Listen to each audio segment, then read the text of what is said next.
It's Navy Dowdy here in the Midwest, in the Chicago area, in the great United States. Here's what we need to keep an eye on for next year in regards to retirement account legislation.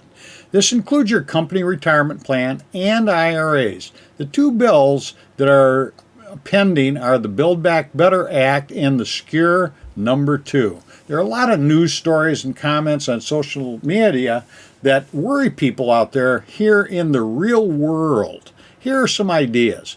If you inherited an IRA before 2020, you may not be subject to the 10-year rule saying that you have to pay tax within 10 years of inheriting it. But if you inherited it after 2020, you may want to start taking some of it out now in order to use the lower tax rates that now exist rather than waiting and then have to deal with larger tax rates in the future. The Build Back Better Act includes bans on backdoor Roths. It would also ban the mega backdoor Roth. You probably know about this if you are in that category. It also would ban Roth conversions if your annual income is over $450,000 for married filing jointly. This would not be effective, though, for 10 years.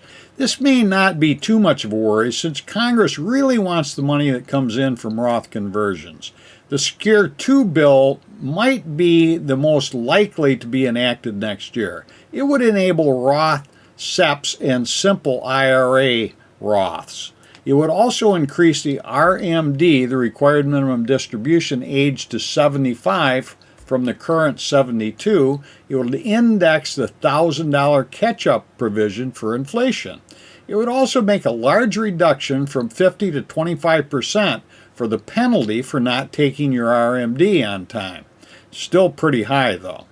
It would also index the $100,000 qualified charitable distribution and, in addition, give you a once-in-a-lifetime distribution option to a charitable trust. Now, these are only a few of the provisions to look out for. Obviously, the devil is always in the details, and there will be many, many more nuances to this.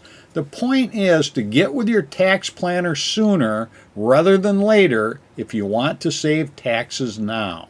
I'm Navy Dowdy, and remember, financial fitness can be beneficial to your wealth.